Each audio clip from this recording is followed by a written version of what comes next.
Hello you guys, welcome to the Ranting Shop. This is Melissa. This is going to be a review of Putaringonit Season 2, Episode 4. So we're going to start with LaRonda and her partner Sean. Now, last episode we left off of LaRonda's decision. Would she take Sir James on another date or not? And as I suspected, she did decide to take him on another date. And a lot of the couples decided to go on other dates with the same person, and I feel like it's because the previous date with the partner was such an awkward situation. They didn't really get enough time or didn't feel comfortable enough, I suppose, to open up to that partner, so I suppose they give them another chance. Sorry, not partner, date. So LaRonda decides to go on another date. Sean, she said, was being a butthole prior to their meeting with Dr. Nicole, and I'm thinking that that stemmed from the date she had with Sir James, and that just speaks to Sean's insecurities and him feeling as if he does not have control, I suppose, of LaRonda's thoughts and feelings and actions, So she said ultimately, because they were arguing so much, that made it easier for her to choose Sir James for another date. It also seemed as if it was kind of a get back. Like, you want to talk mess to me, you want to treat me a particular way, well, I'm gonna show you, something of that sort. And Sean decided to go on another date with his person that he went on a date with last time, and I was like, that seemed a lot like get back to me, like he was doing it to get back at LaRonda, because perhaps he feels like, well, since that's the path you want to follow, I'm going to go on that path with you, almost as if LaRonda leads the relationship. She leads everything, the vibe, the emotion, the interaction. She leads the relationship, and so when he sees her do certain things, he follows her lead. LaRonda says, well, let's see where it takes us, and vice versa. So again, with these little snide remarks that LaRonda makes, almost like a reminder to Sean that, I mean, you go, I go. You do something, I'll do something. Almost like this tit-for-tat situation. Dr. Nicole says, is it jealousy? And I think she directed that question at Sean. And Sean says it's not. But he thinks he's now open to LaRonda having other dates. It is in their best interest that she does that. Do I believe Sean? No, I don't. All right.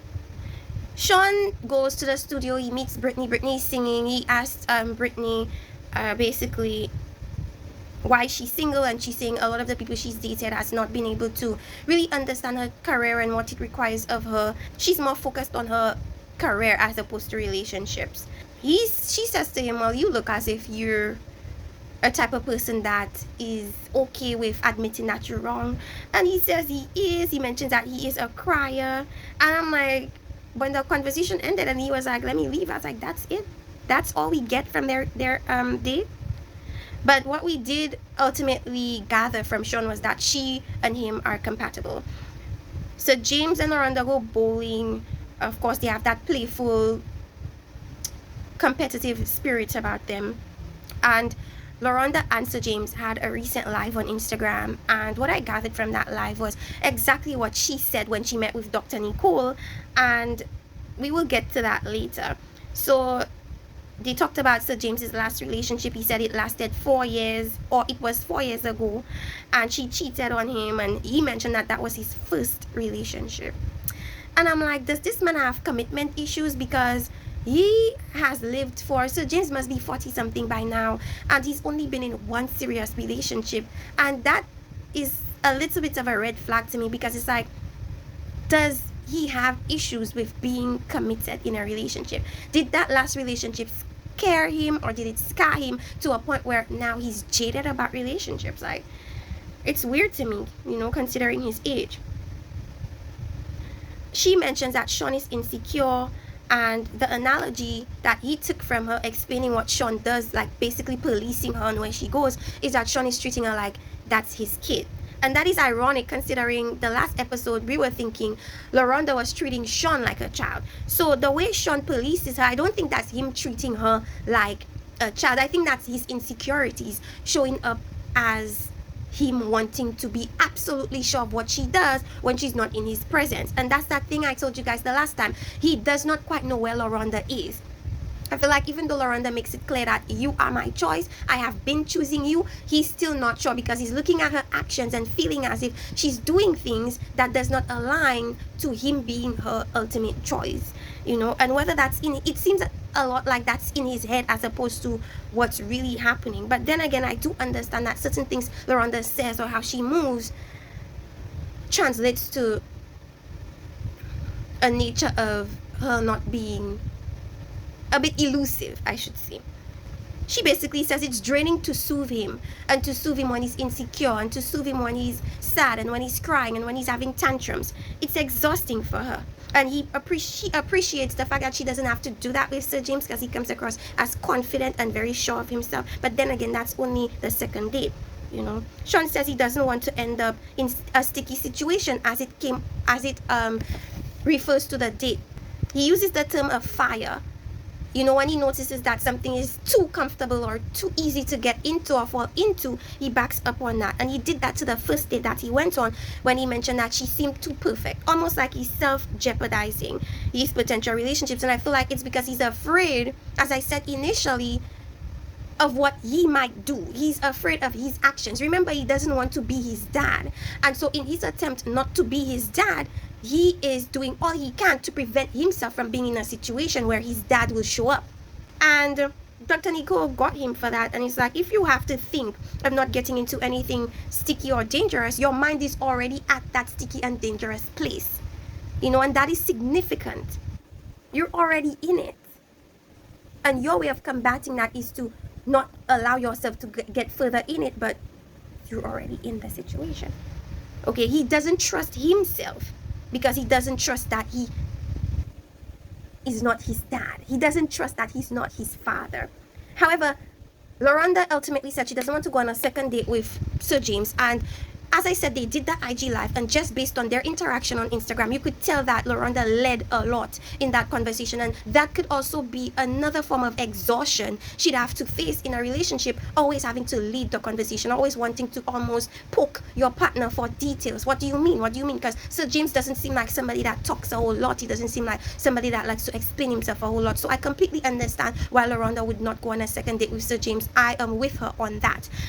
Sean, however, decided to go on a third date with his date, Brittany, and he said that, okay, he's just gonna let it happen. He's gonna go into the lion's den and see what happens. But we're definitely seeing a lot of coddling. Oh, the baby. Oh, he's sad, he's crying, he's having a tantrum.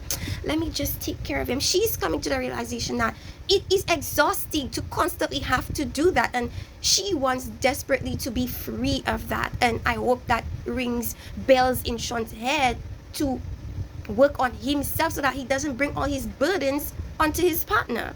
And I suppose he's trying to take that step by going on another date with the Brittany. If things happen, then that was always what was going to happen. You were just stalling because you knew where things would go. That doesn't mean that you stalling means it would not happen. It just means that you stalled it. So we're gonna see how that progresses. That would be quite interesting. Yeah, so let's go into the situation with, let's just go with Eric and Jessica first before we do Alexia and Darian. I have a lot of notes on Alexia and Darian. So with Eric and Jessica, Eric definitely feels self-conscious and insecure and jealous that Jessica decided to go on another date with Clarence. And his thing is, he's kind of doing what Sean did, where he's like mentioning, oh, he's all this muscle and he just has no spark. He doesn't see anything there. But it's not for you to see, Eric. It's for Jessica to decide and evaluate for herself, you know. And I feel like when couples do that, where they kind of project what they think the other couple either wants or doesn't want, or when they project things their partner feels about the date they chose, it's almost like them screaming out their insecurities when, as far as that date is concerned. She's seeing that there's potential for him to be stolen away from her, and that bothers her because she says this experience is getting the best of her, you know. But I believe it is for the better. Eric feels like Jessica is kind of using that second date almost like to get at him, make him jealous, you know. And that could be so because that is the dynamic of their relationship, to see who gets jealous first, to see who gets jealous the most, you know. Jessica, like that, Clarence picked her brain as opposed to just using her or feeling like it's only her looks that is important, Eric states that the guy has no spark, as I said. Jessica works out with her date. They went on a workout date and is respectful. And all what she's mentioning that Clarence does is obviously what she lacks with Eric.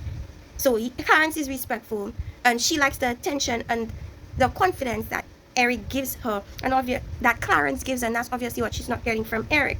And ultimately, when they spoke with Dr. Nicole, we find out that one of their biggest issues is that Eric does not feel confident in sharing his problems with Jessica because he feels as if Jessica does not bring anything to the table as far as intellect or as far as his problem solving or his problems are concerned. He feels like a lot of what she says to him in the way of advice is useless because he's already thought of that. But then my thing about it is, and the thing is, she thinks she's doing something. She thinks she's giving him valuable advice. She thinks she's helping him. And he's practically saying that she's part of the 80% that doesn't really care about his feelings and emotions. So that has to hurt on her part. And again, she's slowly and quickly at the same time coming to the realization that the relationship needs more than her looks.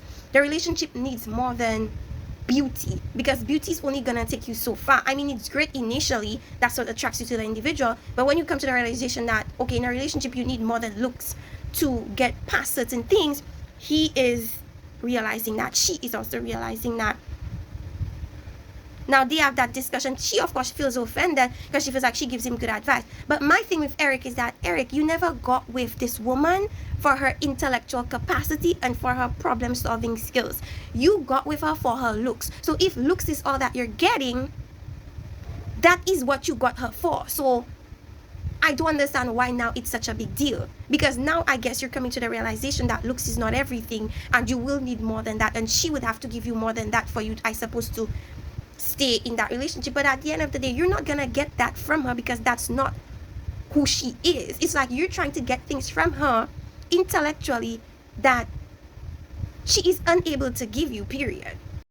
Dr. Nicole told him, Eric, that he needed to create an opportunity for Jessica to feel necessary. And I feel like he hasn't done so because he does not value Jessica's opinion.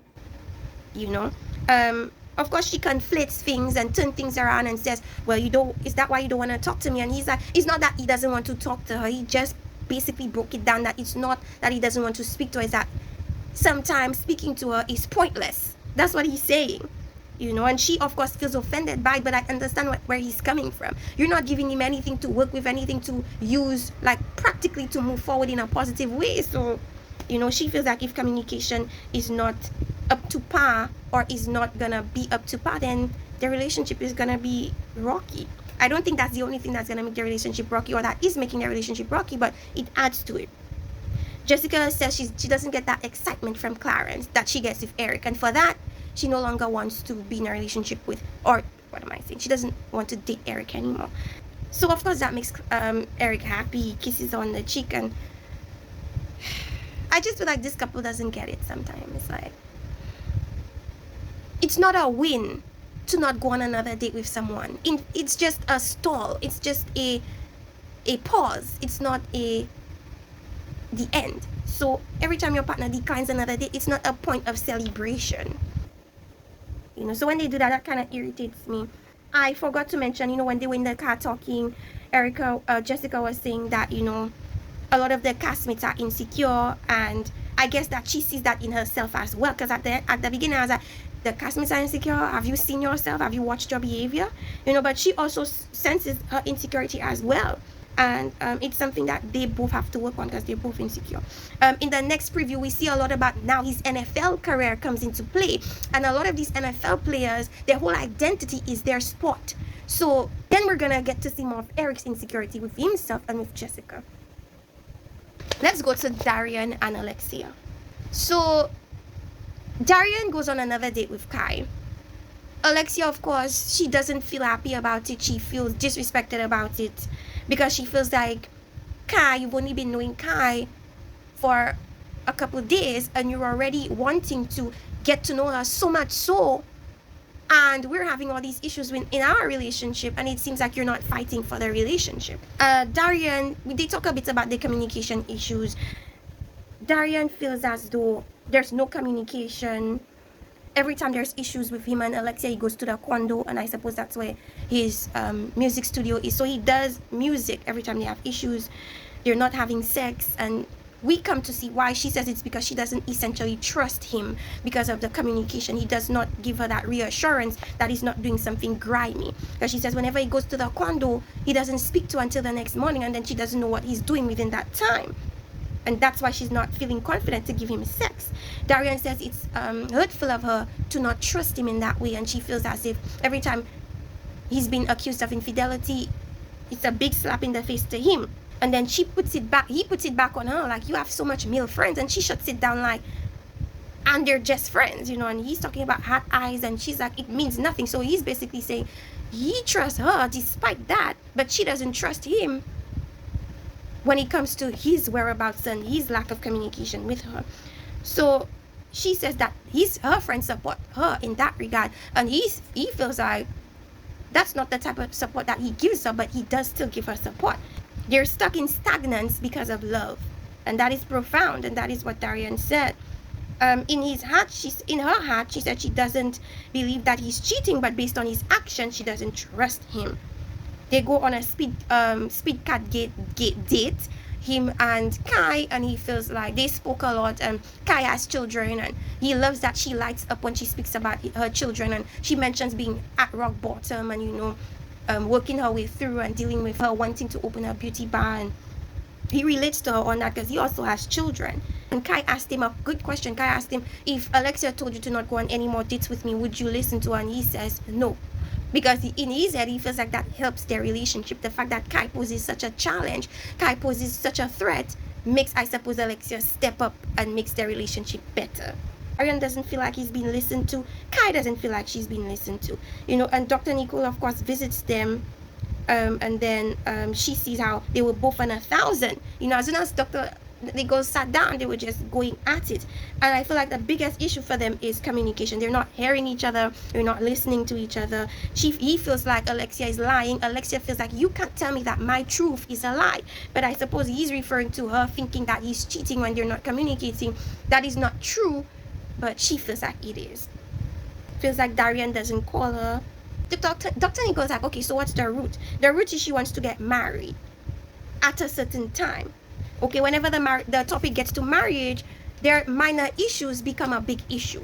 You know, Alexia wants a ring. She wants a family also in 2 years. She wants kids. She doesn't have any, but Darian has 3 or 2 within that time frame of their on and off 14-year relationship, and she feels a way that he didn't have those children with her. But then again, she says she doesn't want to be a baby's mother like the other women are. She wants the ring. You know, he feels like she's not marriage material because there's so many issues that they have not resolved. So he feels like unless they've resolved these issues, he cannot marry her. So essentially, he's saying she's not married material. About Kai, he's saying that if it was prior to Alexia, he would easily get in a relationship with Kai. And when he uses these terms like easy, we're going to get to that later. So after Dr. Nicole had that conversation with Dr. Nicole about being on 1,000, Darian said he calmed down, and they were able to have a good conversation. He was able to show her all the text messages and where he was and what he was doing, and she felt more comfortable with that. She said, manage yourself first, Dr. Nicole, and then after you manage yourself, then the person, place, or thing will come into place after. Kai knew how to converse with him, and he mentioned something important, that when he had that disagreement with Alexia and then met up with Kai, he mentions that Kai is more feminine and he's more comfortable and feels more appreciative of Kai's feminine energy. Alexia feels disrespected that Darian says he would have easily been in a relationship with Kai because it's not been that long. And somebody said something very important. They stay with each other because of the years that they've been together.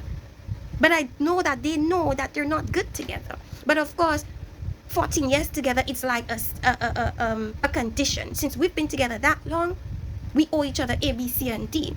And he, although he has stayed because of the amount of time they've been together, he's wanting change. He's wanting the cycle to stop because they've been going back and forth for 14 years. She's sick of it. He's sick of it.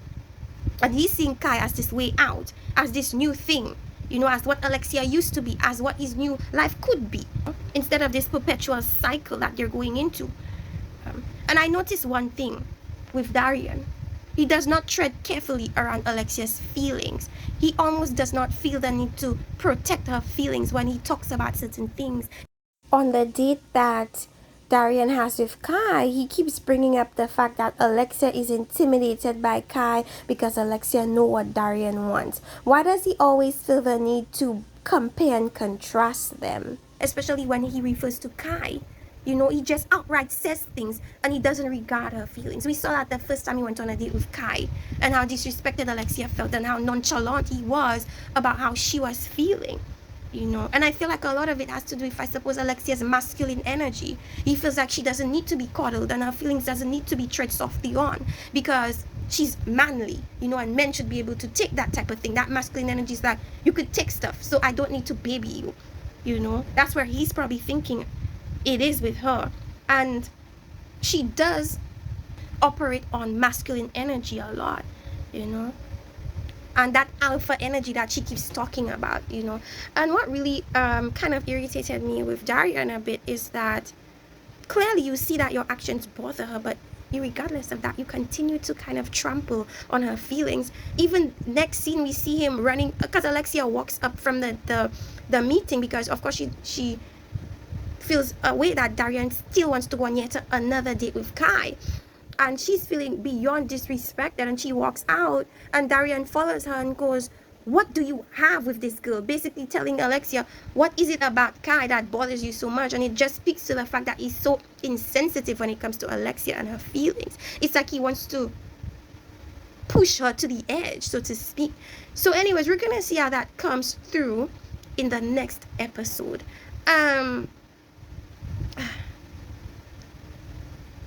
That's all I could say about Alexia and Darian.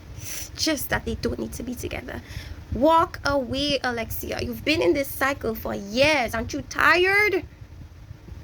Darian is clearly wanting you to see that he wants to leave, but you want to hold on to it so much so because it's been 14 years. Girl, go. Anyways, you guys, that's my review of Putaringonit. Let me know what you think. Do you think that my opinion is wrong? Do you think that you have a better opinion? Do you think that there's things that I didn't talk about that I needed to? Let me know, you guys. See you next time on The Ranting Shop. Bye.